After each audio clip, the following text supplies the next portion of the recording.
Oh, you've got here before me. Well done. Lovely museum, this Bagshaw one, isn't it? Have you seen round it lately? Well, you're going to see round it now. There's lots and lots of things. It's a museum now, just at the top of Batley Park. But it hasn't always been that. So we'll find out what it used to be, what used to happen here. And by the time we've finished today, you'll know a lot more about ancient Egyptian history as well. Now, isn't that enough for you? Thought it would be. Come on then, let's get off.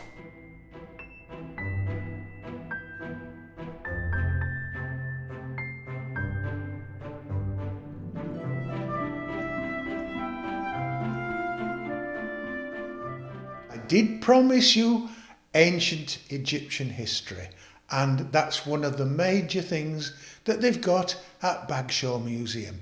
Jess can tell us a bit about it, but as always, the history about the history of the place. How come you've got so much Egyptology here? Well, a lot of our collection is thanks to Amelia Oldroyd.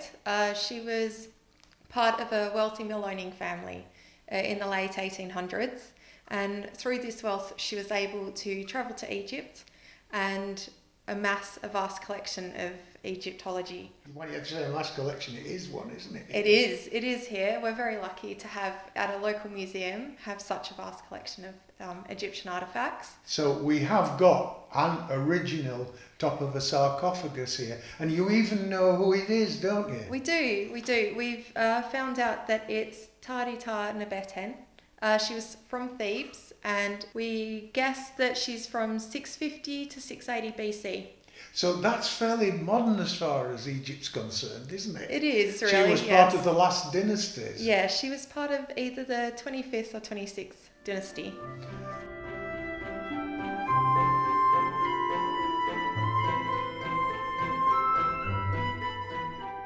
Now, this is not the top of a coffin, is it? Although it looks a bit like it. No, this is cartonnage. So cartonnage were made from layers and layers of papyrus or linen, and then you painted over them. This one here, we believe it's from just south of Cairo, and it's a very rare example. We also believe it to be from the Ptolemaic era. Oh, that was a rather famous one, because the Egyptians suddenly became Greek, didn't they? Well, yes, it's 332 to 330 BC. Yeah. So it's a very fine example. We have the figures representing the goddesses Nut, Isis, Nephthys, and Horus, along with his 4 sons as well. That's great. And there's still loads more to come, so follow us around and we'll start showing you a little bit more, okay?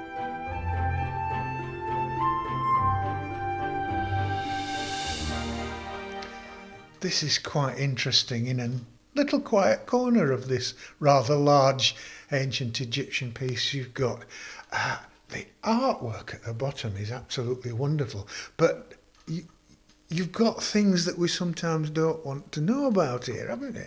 We do. The kids seem to love it though. We have a mummified hand and a mummified falcon as well. So they would be preserved in mummification. Salt would dry them out, and then they would be bandaged and preserved for all eternity. A hand, but somewhere you've got a foot, haven't you? We do. Just over here in this display, we have a mummified foot as well.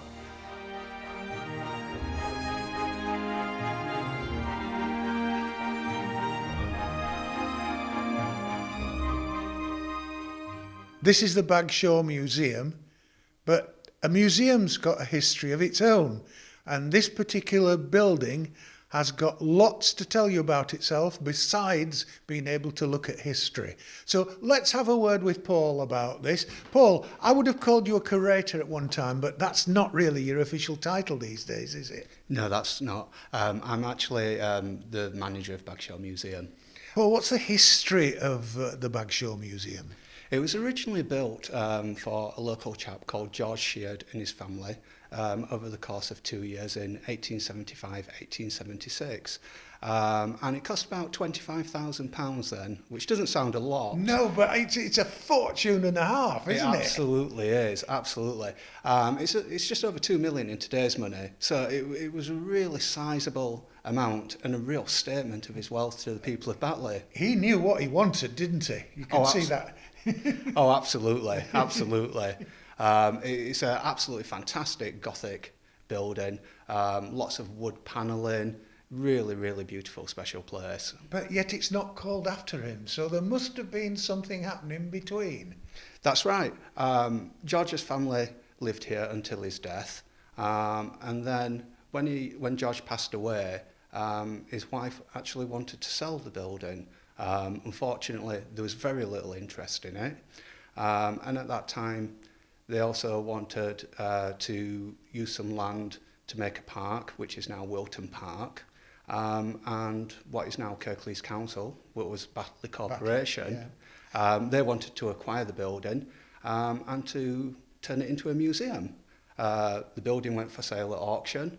It received no interest, and Batley Corporation bought it for £5, which is absolutely amazing. I bet the ratepayers went, phew. So, and of course, how did it get the Bagshaw name then? The first curator was called Walter Bagshaw, who's actually behind us in this portrait here. He took over, and the plan was to turn one room into a museum. Just one? Just the one room, yeah. Which he did. And then over several years, he turned many more rooms into museums. He was a great collector. He travelled the world, and he was very generous with what he donated to the museum. And over time, it became the museum what it is today, and it was named in his honour. I think it's fair to say, even taking civic buildings into account, it's the most imposing, shall we say, the most imposing building in the area of Batley, isn't it? Oh, it really is, yeah. It stood high on top of the hill, overlooking down onto Batley. As I say, it's built in a Victorian Gothic style. It really is quite an imposing building. And they were as good as their word, because they did turn the grounds into the park, didn't they? They did as indeed. They said they would. They did indeed. Have you anything to do with the park, or are they completely separate now? The park's still part of Kirklees Council, although we're a separate department. We're museums and galleries, and they're parks and open spaces. Yeah. So you sort of work together but separately? We do, yeah.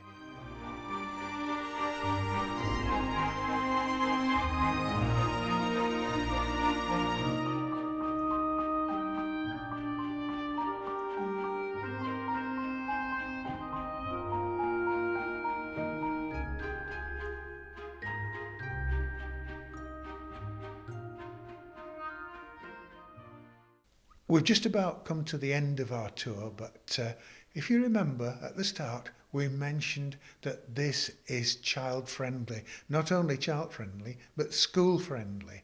Schools come and have lessons here. Children can come on their own, meet other children and play here. Jess, it's a wonderful idea, and it just looks very similar to my dressing room, but a little bit smaller. So what happens here? It is.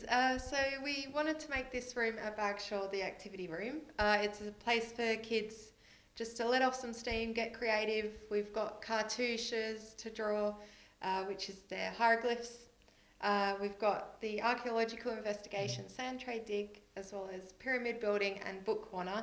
But what the kids love most is our Egyptian costume corner. Oh, yes. So we've got a series of costumes made by volunteers that you can dress up in Egyptian clothing and pose for a selfie near our palm tree. So without wishing to quote the song, they can walk like an Egyptian.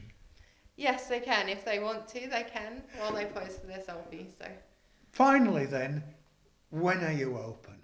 So until September, during summer, we're open 11 till 5, Tuesday to Thursdays. And then on the weekends, Saturday to Sunday, we're open 12 till 5. Do you actually have time to open in the winter? We do, not so often though. So in winter, we're only open 12 till 4 on Saturdays and Sundays. And that's when you start again dressing it all up for the next summer, isn't it? It is. We do a lot of our planning for next summer in the winter. Thanks to Paul and thanks to Jess. I'm going to make my way downstairs for one last word with you. But first I'm going to have a cup of tea. Well, that's it. Hope you've enjoyed your visit. And like I said at the beginning, hey, there's no reason to get off straight away. There's coffee, there's tea, there's snacks, there's souvenirs as well. Spend a bit of time just sitting and chatting. That's what you can do here, and that's probably what I'm going to do when I open this, but I'm not opening it for you. You'll have to get your own. See you soon.